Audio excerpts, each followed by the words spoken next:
I spent my whole life giving everything to my family. My time, my love, my sacrifices. I thought I had raised my son to know what truly mattered. But on his wedding day, I was told I was too unimportant to even sit at the front. Can you imagine the pain? The betrayal? What happened next will leave you speechless. Because I didn't just stay quiet. I walked away from everything I had ever known, sold the family mansion, and left them with nothing but heartbreak. This is the story of how I found the strength to finally choose myself. This is more than a story of revenge. It's the raw truth of a mother's breaking point. Don't miss it. I'm Margaret Langley. I've spent over 40 years building a life for my family, raising my son Daniel, supporting my husband, and managing our estate. People around me have always known me as a woman who gave everything to others, always putting their needs before my own. But it wasn't until the day of Daniel's wedding that I realized I had spent my whole life making sacrifices, only to be discarded by those I loved most.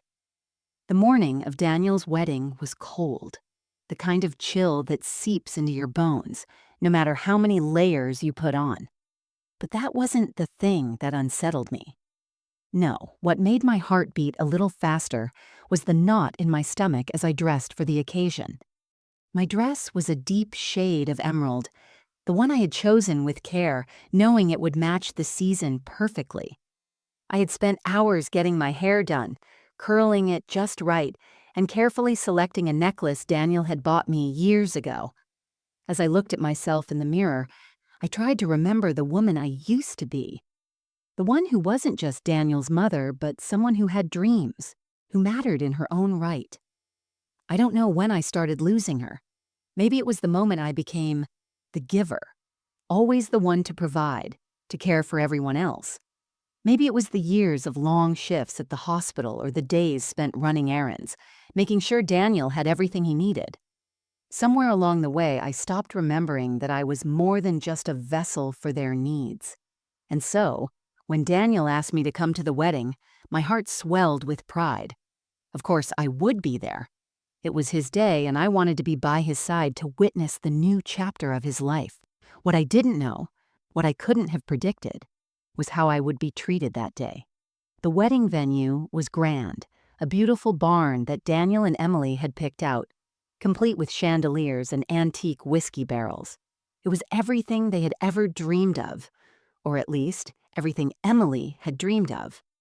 When I arrived, I made my way to the entrance, excited to see my son in his tuxedo, to watch him stand at the altar. I wanted to be a part of this, to be seen as the woman who had helped make it all possible. After all, I had paid for nearly everything: the venue, the catering, the dress Emily wore, the flowers, the music. Yet when I entered, it was like I had walked into a different world. Emily's family was everywhere, greeting each other, laughing like they belonged there. And then there was me, standing on the edge of it all, unnoticed. I asked one of the attendants where I should go, and without even looking up, she gestured vaguely toward the back. "You can wait back here, ma'am. The seating arrangements have already been finalized," she said, almost like she was trying to rush me out of sight. The words stung, but I forced myself to nod and walk toward the back. And there it was, the seat they had saved for me, a folding chair in the kitchen, behind a stack of trays and a cart that squeaked every time it was moved. There was no sign with my name, no card with a greeting, just a chair, shoved in a corner as if I were an afterthought. I felt the weight of the years of sacrifice I had put in, the endless hours of hard work, the love I had poured into raising Daniel. And it all felt like it meant nothing. I was no longer the woman who had once been central in my son's life. Instead, I was the background noise. I was a wallet. I was an inconvenience. I could hear the laughter and music drifting in from the reception hall, but it felt like I was on the outside looking in. I sat in that chair, staring at my hands, willing myself to be strong, to not show how much it hurt. The worst part was I didn't say anything, not a word. I smiled and stayed quiet because that's what a good mother does, right?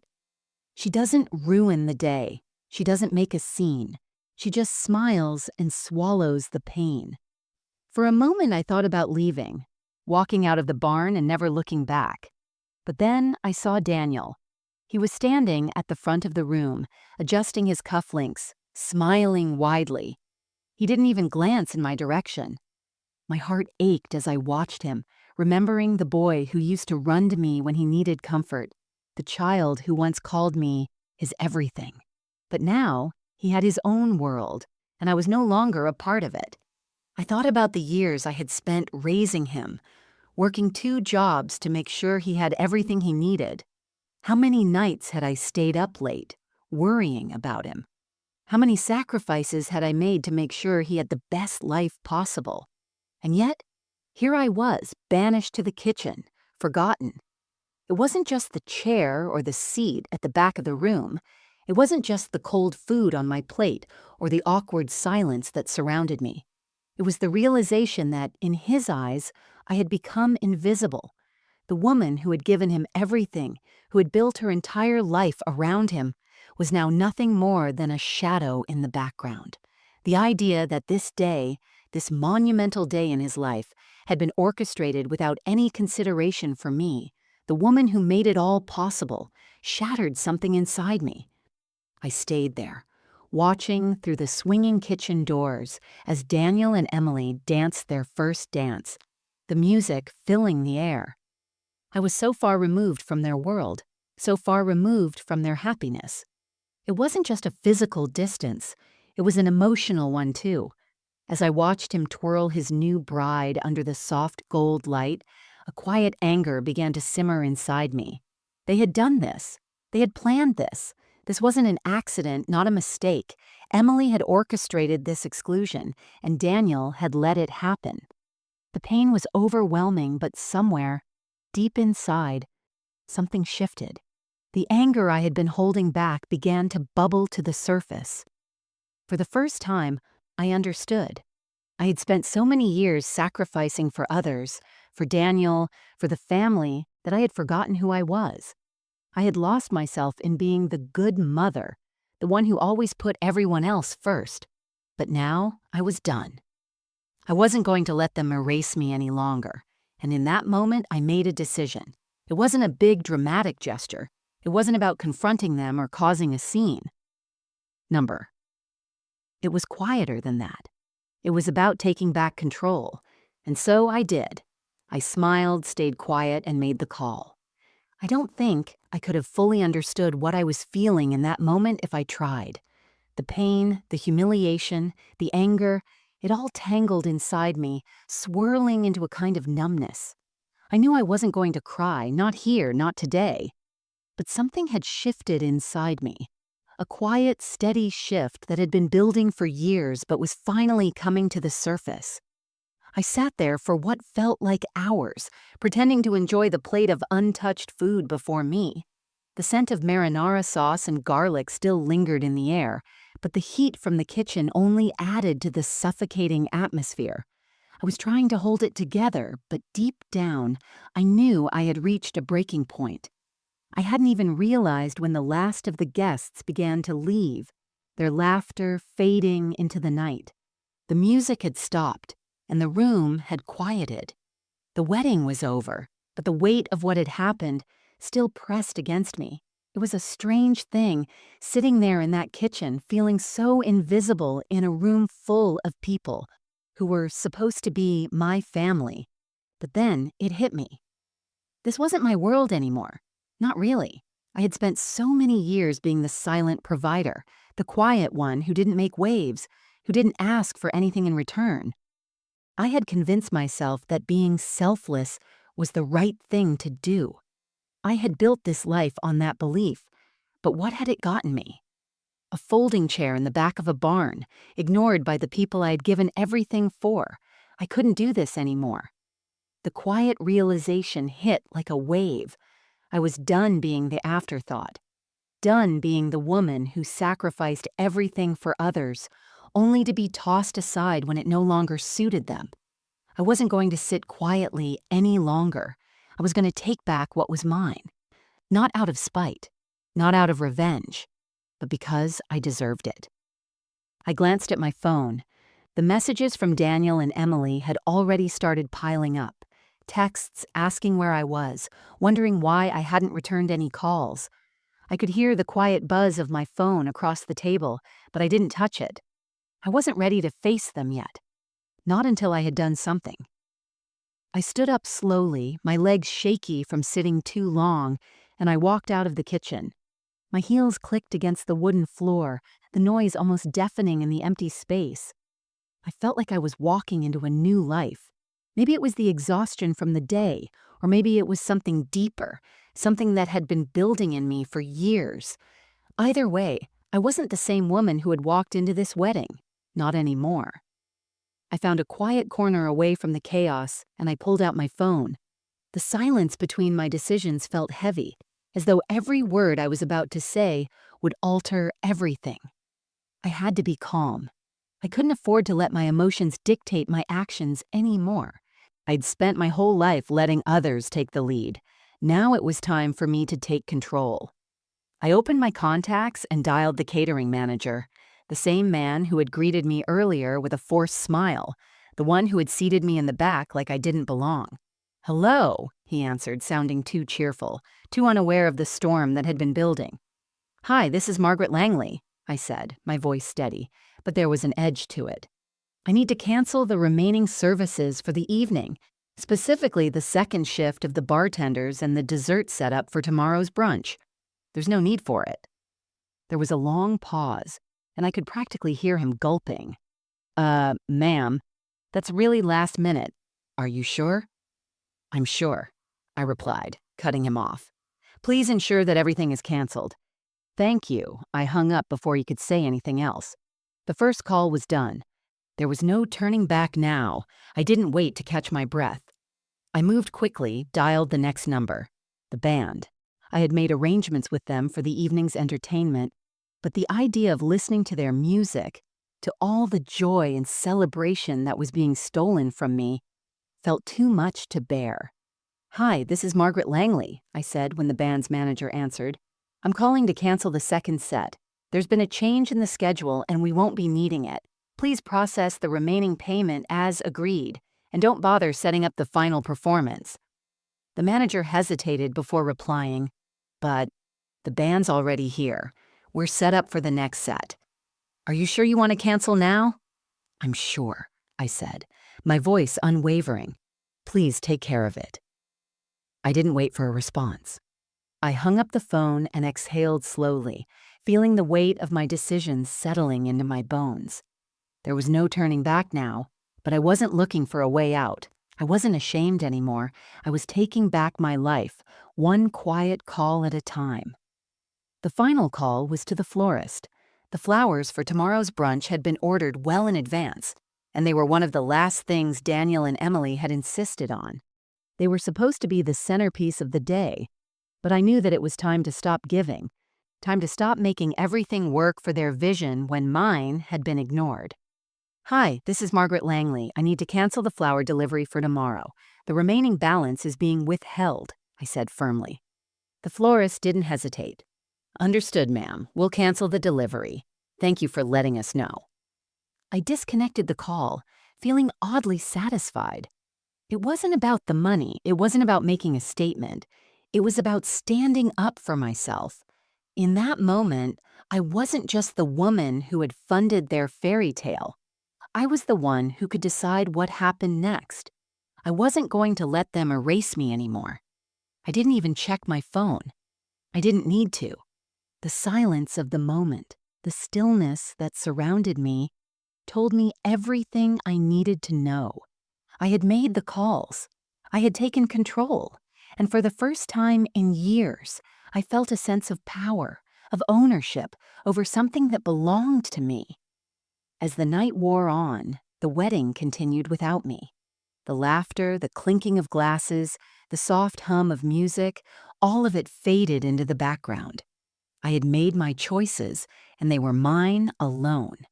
Tomorrow, there would be no brunch, no final dance, no more flowers. I didn't care about what they thought. I had done enough for them. Now it was time to take back what I had lost. I didn't sleep that night. Not for a second. The quiet hotel room was too cold, the sheets too crisp, as if they were still waiting for someone to take their place. But I stayed still, staring at the ceiling, my mind racing. The weight of the decisions I had made loomed large, but for the first time, there was no guilt. There was no shame, just a strange peace settling over me like the calm before a storm. I could hear the muffled sounds of the wedding reception still echoing in my mind. The laughter, the clinking of glasses, the music that seemed to blur into a distant hum. I had done what needed to be done, and I wasn't going to apologize for it. Not anymore. I spent the night thinking about all the years I had put into raising Daniel, all the sacrifices I had made, not just financially, but emotionally, physically, and mentally. I had poured my heart into him, given him everything I could possibly offer. And this was how I was repaid. I thought of all the nights I stayed up late, waiting for him to come home, hoping he was safe. All the extra shifts I worked to make sure he had everything he needed. The school projects I helped him with, the scraped knees I kissed better, the meals I made when he was too busy with friends to care about eating. And what did I get in return? A folding chair in the kitchen while everyone else basked in the glow of their perfect day. The thoughts kept swirling, but then they stopped. It was like someone had switched off the noise inside my head. I was done. I had given everything I had, and now it was time to take back what was rightfully mine. I got out of bed and walked to the window. The morning light was breaking through the curtains, casting soft beams of light across the room. I stood there for a long time, just breathing. The outside world seemed so far away, like it didn't matter anymore. For the first time in what felt like forever, I didn't feel the weight of other people's expectations pressing down on me. I wasn't Daniel's mother anymore. I wasn't anyone's mother. I was just Margaret. And that felt liberating. I picked up my phone, the one I had turned off hours ago. The screen lit up with missed calls, unread messages. Daniel, Emily. Everyone had tried to reach me. I didn't bother reading the messages right away. It didn't matter. What they wanted wasn't important anymore. I checked the time. It was just past 8 in the morning. I had a few hours before I had to check out of the hotel, but I already knew what I had to do next. I opened my laptop, brought up the wedding budget spreadsheet I had meticulously tracked for the past year. I had spent countless hours ensuring everything was in order. Every flower, every chair, every vendor, every penny was accounted for. I could feel the familiar tightness in my chest when I saw the figures, but it wasn't the same tightness I'd felt before. Now it was like the last bit of my attachment to this event was slipping away. As I scrolled through the numbers, I could feel my hand trembling ever so slightly. It wasn't from fear or regret. It was from a realization.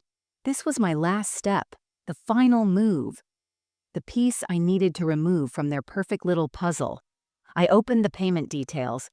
2 unauthorized charges caught my eye, a bar tab from a pre-wedding tasting event, a dress rehearsal dinner upgrade, the same venue where I had been forced to sit in the back. My blood ran cold as I saw the charges. I knew what they meant.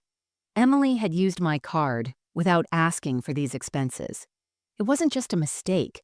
It wasn't a simple oversight.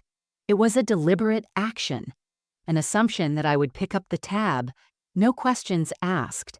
The hurt, the betrayal, it all came rushing back in waves.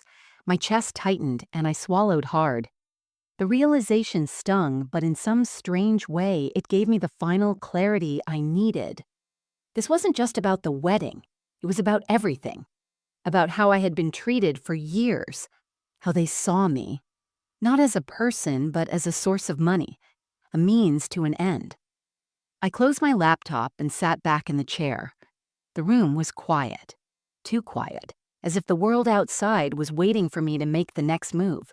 I wasn't going to let this go. Not anymore.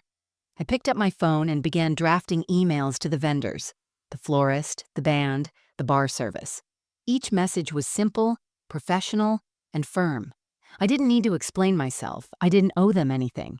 To the florist, please cancel the Sunday delivery. The remaining balance is withheld. To the band, due to changes in the event schedule, we will not require the second performance.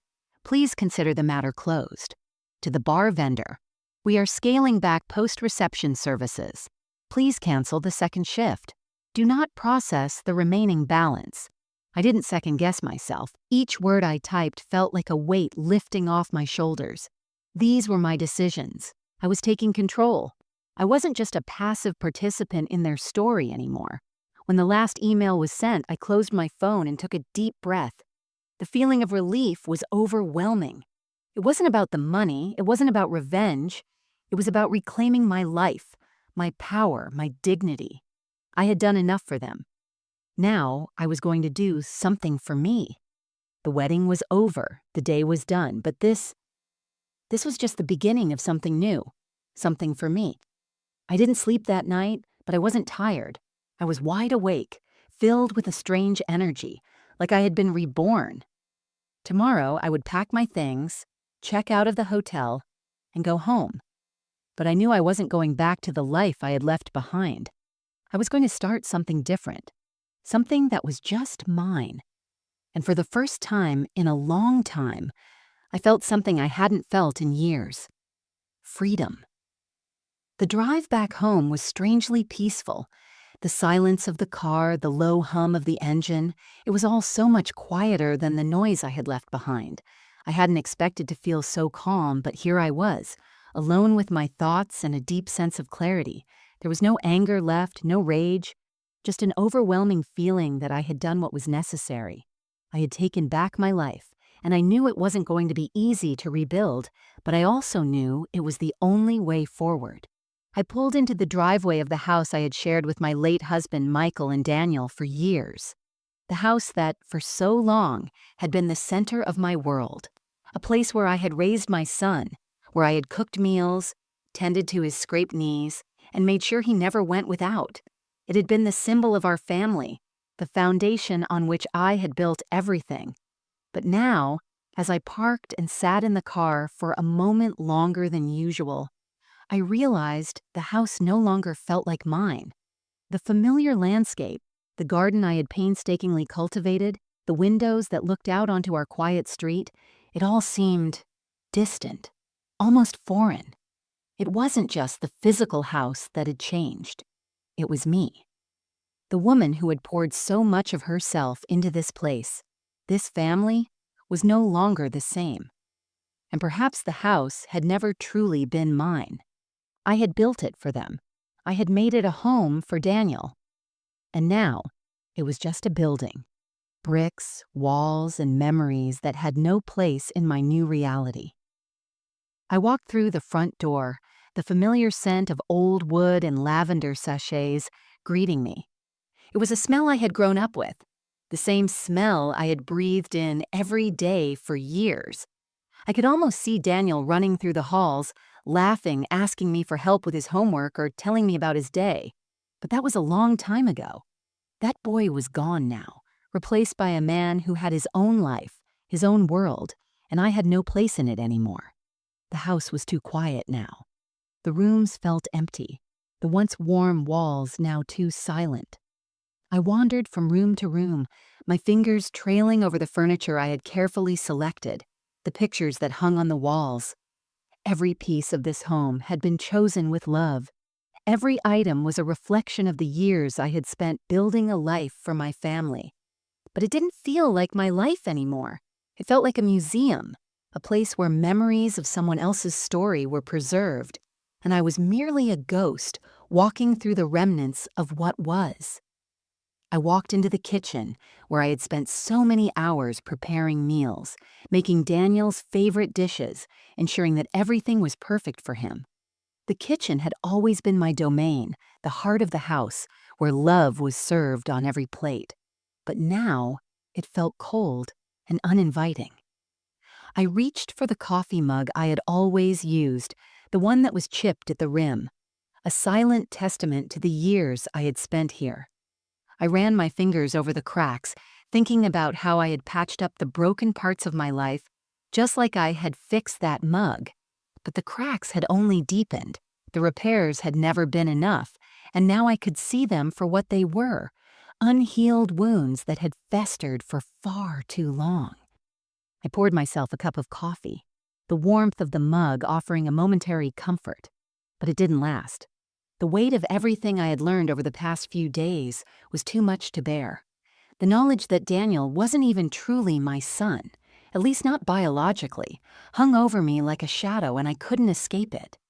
I had raised him, loved him, and believed in him as my own, but now the truth felt like a betrayal. A truth I wasn't sure I could ever shake off. But it wasn't just about his paternity. It was about everything. The years of sacrifice, the endless giving, the constant reminder that no matter how much I did, it would never be enough. And now, with the discovery of the charges on my credit card and the letter from Michael, everything I had believed about our family seemed like a lie. I didn't know what to do with this truth. How could I reconcile the woman I had been with the one I had become? How could I ever look at Daniel the same way again? I didn't know. But I knew one thing for sure. I wasn't going to keep living a lie. I wasn't going to keep pretending that everything was fine, that I was fine, when I had been slowly dying inside for years. I needed to change. I needed to find a way to move forward. The first step was easy enough. I walked into the living room where I had placed all the framed photos of Daniel, pictures from his childhood, his graduation, the Christmases and birthdays we had shared. I had always prided myself on being the keeper of memories, the one who made sure the past was never forgotten. But now, as I looked at those photos, I realized that they no longer served me. They were reminders of a life I could no longer hold on to. I stood there for a long time, staring at the pictures, and then, with a quiet resolve, I began to take them down. One by one, I pulled the frames from the walls, gently wrapping each one in a soft cloth and placing them in a box. I didn't feel anger as I did this. It wasn't about revenge or spite. It was about letting go of the version of myself that had defined her worth through her role as a mother, as a wife, and as a provider. I didn't cry. I didn't even feel sad. There was no grief in this moment, just a quiet, almost peaceful recognition that it was time for something new, something for me. As I placed the last photo in the box, I felt a weight lift from my shoulders. It wasn't about forgetting them. It was about freeing myself from the past, from the expectations that had been placed on me. And when I closed the box and set it aside, I felt like I had just taken the first step toward reclaiming my life. The house felt different now. The silence wasn't as suffocating. The emptiness didn't feel so lonely. For the first time in a long time, I could hear my own thoughts, uninterrupted. And in those thoughts, I realized something. I had spent so long being everything to everyone, I had forgotten what it meant to be everything to myself. I went to the kitchen and began to make dinner, not because I had to, not because anyone was expecting it, but because I wanted to. I didn't cook for anyone else anymore. I cooked for me. I made a simple pasta dish, something light, something just for myself. I poured a glass of wine, sat down at the table, and ate slowly. It wasn't much, but it was enough. It was the beginning of something new. Tomorrow, I would start clearing out the rest of the house. I would sell it, move on, and leave the past behind me. I wasn't going to spend another moment living in a house that had never truly been mine. And when the time came, I would move into a place of my own, somewhere new, somewhere just for me. But for now, I sat in the quiet of my home, enjoying the peace for the first time in years. And for the first time, I didn't feel the need to apologize for it. The following days were a blur of activity, but not in the frantic, desperate way I had always known. This time, there was no rushing to meet someone else's expectations or fixing things that weren't broken. I took my time, moving through the motions of sorting through the house, knowing each step was part of something bigger, something I had been too afraid to embrace for too long. I never thought I'd sell the house.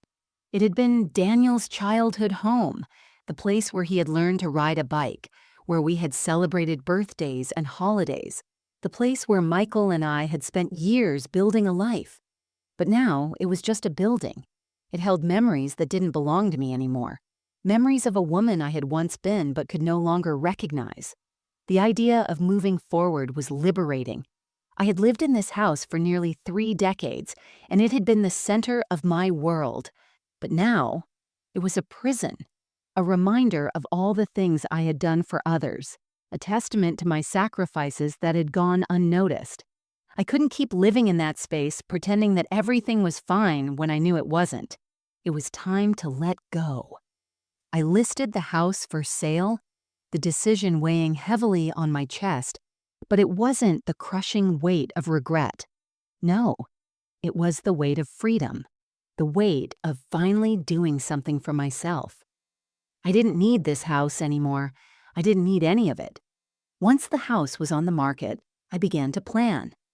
I started looking for apartments, for places where I could carve out a new life, where I could define myself again. I didn't need anything big or fancy. I didn't need a house with a garden or a sprawling kitchen. I just needed a space where I could be me, where I could breathe without the suffocating weight of other people's expectations. The weeks that followed were a whirlwind.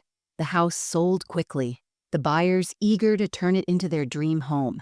They didn't know the history it held. They didn't know what it had cost me to leave it behind. But I didn't care. The house was no longer mine, and that was exactly what I needed. I found an apartment in a quiet neighborhood, one that was close enough to the city, but far enough from everything that had tied me down. It was small, but it had big windows that let in the light, and a balcony where I could sit with a cup of coffee and watch the world go by. It was perfect. I packed up my things slowly, carefully. It was a strange feeling clearing out the remnants of a life I had spent so many years building. Each box, each piece of furniture I sold or gave away felt like a shedding of skin. I wasn't just moving my belongings, I was moving on from everything I had been. The old me, the mother, the wife, the provider. It was all going into boxes and I was leaving it behind. The morning I left the house for the last time, I stood in the doorway for a long moment. I didn't look back at the rooms I had spent so many years in, the rooms that had once felt like home. I took one last breath and closed the door, knowing it would never be mine again. I drove to my new apartment, the keys sitting heavy in my hand. The journey wasn't long, but it felt like the longest drive of my life. It was as if I were moving through a veil, leaving behind the person I had been and stepping into something new. I wasn't sure what the future held. I didn't know if I would ever speak to Daniel again. I didn't know if I would ever see Emily or any of the people from the wedding. But for the first time in years, I didn't feel that overwhelming need to please them. I wasn't living for anyone but myself anymore. I parked outside my new place and took a deep breath. The apartment building was quiet, the kind of place where I could hear the faint hum of neighbors coming and going, but still have space to breathe. I walked upstairs, opened the door, and stepped inside. It was empty, and it was perfect. I sat down on the floor in the middle of the living room and closed my eyes for a moment. The only sound in the room was the distant hum of the refrigerator and the faint sounds of traffic from outside. It felt different here. It felt like mine. For the first time in a long time, I wasn't playing a role. I wasn't filling a space that had been carved out for someone else. I was simply existing, and that was enough. I unpacked my things slowly, taking my time with each box. I placed a few pictures on the walls, but not many. This space wasn't going to be defined by the past. It was going to be mine, from the floorboards to the ceiling. I arranged my books, set out my favorite candles, and bought fresh flowers to put on the kitchen table. Everything was simple, but it was mine. It was peaceful. The next few days were filled with a quiet kind of joy. I woke up when I wanted to, made coffee in my own kitchen, and spent my days doing what I enjoyed. I didn't have to answer to anyone. I didn't have to be anyone's backdrop, anyone's afterthought. I was free to live life on my terms, to fill my days with the things that brought me joy, not the things that drained me. But the true moment of freedom came one evening when I sat at the window of my new apartment, looking out at the city. The sun was setting, casting a soft glow over the skyline. I had a glass of wine in my hand, and for the first time in years, I felt truly at peace. I wasn't waiting for anyone to call. I wasn't hoping for an apology. I wasn't looking for validation or acknowledgement from anyone. I had given everything to them, and they had left me with nothing but empty promises. But now, I had everything I needed: my own life, my own space, my own happiness. And that was more than enough. I raised my glass to the future, to the woman I was becoming, to the life I was finally claiming for myself. The silence in the apartment felt like a victory, like the world had finally stopped spinning on someone else's terms and started spinning on mine. And that was all I ever needed. The days in my new apartment stretched out before me like a blank canvas, each one offering the chance to paint my life with the colors of my choosing. The initial peace I felt in the quiet of my own space didn't dissipate as I had feared. Instead, it settled deeper into my bones, becoming a kind of comfort I hadn't known I was missing. I'd always been surrounded by people, by family, by obligations, by expectations. Now, in the solitude of my apartment, I could hear my own voice again, the one that had been drowned out by everyone else's needs for so long. I spent my mornings with coffee in hand, watching the city wake up. The world outside seemed so full of life, yet I felt a strange kind of contentment in my own small world. I didn't need anything more than the soft morning light and the hum of the street below to feel connected to everything. It was a luxury I had never truly allowed myself. I didn't reach out to anyone. No calls to Daniel, no messages to Emily, no attempts to explain myself to anyone who had been part of the old life. I didn't need to justify my actions. I had made my choice, and it was one I was going to live with. For the first time, I wasn't playing the role of the martyr. I wasn't sacrificing myself for the happiness of others. I wasn't waiting for recognition or appreciation. I was simply living. The silence was a form of rebellion in itself. I had been taught for so long to be the one who gave, the one who kept everything together, the one who silently made sure everyone else's lives were running smoothly. But now, I wasn't filling that role. Now I was just Margaret, and it was enough. But as the weeks went on, I began to feel the subtle tug of the past. It was inevitable. I had spent so many years being a part of someone else's story that my absence, my silence, couldn't help but make an impact. I knew the phone calls would come, and I was right.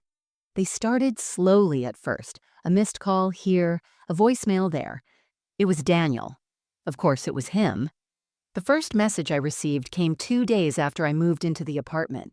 It was brief, but it carried the weight of everything that had been left unsaid between us. "Mom, where are you? Why didn't you come back to the reception? Everyone's asking questions. Please, just let me know you're okay." The message stung, but not in the way I had expected. It wasn't the emotional gut punch I had braced myself for. Instead, it felt like a reminder of how little he understood, how little anyone understood. He hadn't asked how I felt. He hadn't wondered about my state of mind. It wasn't a message that expressed concern for me. It was a message about them, about how they were affected by my absence, by the way things were unraveling around them. It made me realize how much of my life had been spent catering to other people's needs without anyone ever thinking to ask if I was okay. The next few days brought more of the same. A string of texts, voicemails, and messages, all pleading for an explanation, all asking me to return to their world. But I didn't want to be part of their world anymore. I didn't want to go back to being the woman who was always expected to clean up the messes they created with no regard for my own well-being. I thought about Daniel's wedding, about the way I had been treated, about how Emily had orchestrated the entire thing. I remembered her cold smile as she saw me sitting in that kitchen, a forgotten afterthought in a corner that no one cared to acknowledge. I thought about the money I had spent, the sacrifices I had made, and how they had taken it all without even a second glance. They had made their choices, and now it was time for me to make mine. And so I didn't respond. I didn't pick up the phone. I didn't rush to explain myself or make excuses. I didn't need to defend my actions. The silence was my answer, my resistance. It was the only thing I had left, and I was going to use it as power. The days passed, and the calls stopped. The messages trickled in, but they became less frequent. I could almost feel the shift in the air. They were realizing that I wasn't going to come back. I wasn't going to apologize. I wasn't going to return to the role they had set aside for me. It was liberating. Every time I looked at my phone and saw another unread message, I felt a surge of strength. This was what it felt like to choose myself, to live for my own happiness without worrying about pleasing anyone else. For the first time, I wasn't chasing validation. I wasn't waiting for their approval. And then, one evening, the doorbell rang. I wasn't expecting anyone. My heart skipped a beat as I stood by the window, watching the figure on the doorstep. It was Daniel. Of course it was. He had come. I opened the door slowly, not sure what to expect. There he was, standing on the other side, his expression uncertain. His usual confidence was gone, replaced by something else. Vulnerability, perhaps, or the faintest glimmer of regret. I had seen that look before, many times, but this time it felt different. "Mom," he said quietly, his voice hesitant, "can we talk?" I stood there for a moment, not moving, not saying anything. I'd spent so many years running to him, chasing after him, hoping that one day he would recognize what I had done for him. But now, for the first time, I didn't feel the need to rush. I didn't feel the urgency to fix anything. I wasn't here to heal his wounds anymore. I wasn't here to be his emotional crutch. I stepped aside and motioned for him to come in. He walked in slowly, his footsteps heavy on the hardwood floor, the weight of the past between us. We sat down in the living room, facing each other. The silence hung between us, thick and uncomfortable, but I didn't break it. I wasn't going to be the one to fill the silence this time. Finally, he spoke. "Mom, I don't understand. I don't understand why you did what you did. I didn't mean to hurt you. You were supposed to be there. You were supposed to be part of my day." His words hit me, but not in the way I thought they would. There was no bitterness in his voice, no accusation, just confusion. And I realized then that he didn't understand. He didn't understand why I had done what I did, but he would, eventually. "I didn't want to hurt you either, Daniel," I said quietly, my voice steady. "But you don't understand what it was like for me. You don't understand what it felt like to be treated like I was invisible, like I didn't matter. You've been so focused on your own life, your own happiness, that you never saw how much I gave up for you, how much I sacrificed." Daniel looked down, his eyes filled with guilt, but he didn't speak. I could see it in his face. He was starting to understand just a little bit, but it wasn't enough yet. He hadn't felt the weight of all the years I had spent giving everything to him. Not yet. "I did what I had to do, Daniel," I said, my voice breaking slightly. "I had to walk away, to stop giving everything and getting nothing in return. I had to choose myself, and I think you need to understand that." He nodded slowly, and I could see the change in him. It wasn't a full understanding, not yet, but it was a start. And for the first time in a long time, I felt like I had said everything I needed to say. It wasn't a perfect resolution, it wasn't a happy ending, but it was honest. As I stood up and walked to the door to see him out, I realized something. I wasn't waiting for his approval anymore. I wasn't waiting for his acknowledgement. I had already chosen myself, and that was enough. I closed the door behind him, and for the first time in years, I felt a peace, that had been long overdue. I had done the hardest thing. I had let go. The days after Daniel's visit passed by in a quiet blur. There was something cathartic in finally saying the words that had been lodged in my throat for so long. I had given him the truth, or at least part of it, and I knew that it wasn't going to fix everything overnight. It never would, but it had been a necessary step, both for him and for me. The reality of what I was doing began to settle in. I had spent so much time serving others, sacrificing myself and my own happiness, that I had forgotten what it meant to live for me. And now that I had made the choice to live life on my own terms, I could see how much I had been holding back. For so long, I had let the people around me define my worth. But now, I was starting to build a life that had nothing to do with anyone else. It was all mine. I began filling my days with things that nourished my soul. Small things at first, simple pleasures. I woke up in the mornings without the pressure of deadlines or the weight of responsibility hanging over me. I took long walks through the city, listening to the world around me, the sounds of people talking, the rhythm of the city breathing. I didn't rush. I didn't have to be anywhere. For the first time in a long time, I was able to enjoy just being present. I joined a local book club, something I had always wanted to do but never had time for. The first meeting was awkward, of course. Everyone already knew each other, and I was the new person, the one who was still finding her way. But I didn't mind. I listened as the others discussed the book, their insights, their passions, and I realized something. I had lost my own passions somewhere along the way. I had spent so much of my life focused on other people's dreams that I had neglected my own. But now, I was starting to rediscover them, one day at a time. The club met once a week, and each time I left, I felt a little more like myself. I was learning to engage with my own thoughts again, to see the world through my own eyes instead of through the lens of someone else's expectations. It felt empowering. I also began volunteering at a local shelter.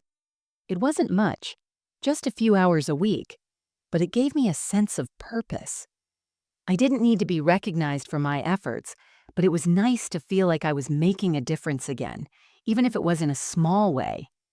The people I met there, other volunteers, the women who came for food, the children who played in the safe space we provided, reminded me that there were still reasons to believe in the goodness of people. I hadn't lost that part of myself, even though I had been hurt so many times before. The shelter felt like a place where I could give, but also a place where I wasn't expected to give everything. It was a balance I had been missing for so long. But even in the midst of this quiet renewal, there were moments of doubt. There were still days when I would wake up and feel the weight of the past pressing down on me. I still missed the version of myself who had been a mother, who had given everything for her child. And I missed the love I once shared with Michael, even though I knew it had been fractured beyond repair. The house we had shared, the life we had built, it all seemed like another lifetime, one that belonged to someone else. I knew that moving on meant more than just changing my physical space. It meant changing how I viewed myself, how I thought about my place in the world. I couldn't keep living in the shadow of the woman I used to be.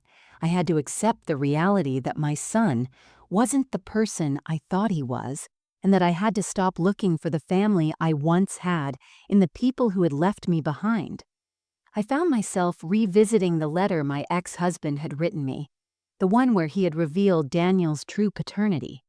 At first I had pushed it aside, not wanting to face the truth, but now I could see it more clearly. The revelation didn't hurt anymore. It was painful, yes, but it was also freeing. It gave me permission to let go of the version of Daniel I had been holding on to. The boy I had raised and loved wasn't the same person as the man who stood before me at the wedding, the man who had silently allowed me to be pushed to the sidelines. That truth didn't diminish the love I had for him. It didn't erase the years of memories we had shared, but it did give me the space to grieve what I had lost and accept that things would never be the same.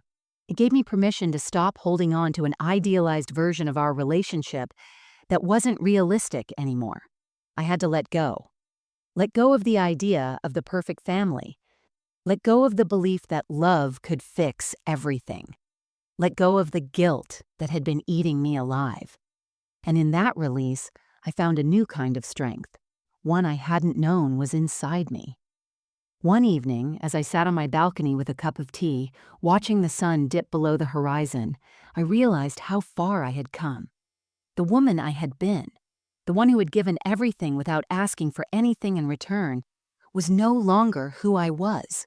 The woman sitting here now, quietly watching the world change around her, was someone who had learned to value herself. I was finally becoming the person I had always been meant to be, and I knew that this was only the beginning. I wasn't sure what the future held. Maybe Daniel and I would rebuild our relationship someday. Maybe Emily would reach out, though I wasn't sure if I wanted her to. But what I did know was this: I was no longer waiting for anyone to save me. I had done the work. I had built my life back from the ground up, and I wasn't going to let anyone, no one, take that from me again. I closed my eyes, letting the quiet peace wash over me, and for the first time in years, I truly felt like I had finally come home. It's funny how life has a way of taking you to places you never expected to be. I always thought I knew who I was, that I was defined by my role as a mother, as a wife, as the one who always held everything together. But in the end, I learned that my identity wasn't tied to anyone else's expectations or needs. It wasn't even about the sacrifices I had made or the people I had given everything for. It was about me. And for the first time, I could say that with confidence. As I sat in my apartment looking out at the quiet city below, I realized that I had finally found peace. I had spent years being the invisible woman, the one who gave and gave until there was nothing left. But now, I had learned how to take back what was mine, to live for myself, to stop apologizing for wanting something more than the role others had assigned me. The phone never rang from Daniel. The calls from Emily stopped, and I didn't chase them. The silence between us wasn't filled with regret or anger. It was simply the space I needed to breathe, the space I needed to reclaim who I was. And that was more than enough. For the first time in my life, I didn't need anyone's approval. I didn't need them to understand me or apologize or beg for forgiveness. I had forgiven myself, and that was what mattered. The woman I had been, the one who spent years putting herself last, had finally stepped into the life she deserved. I had chosen myself. And in that quiet moment, I realized I didn't need anything more than what I had right now. The rest of the world could keep spinning, but I would no longer be the one holding it together for them. Now I was free to live my own story, and that was enough.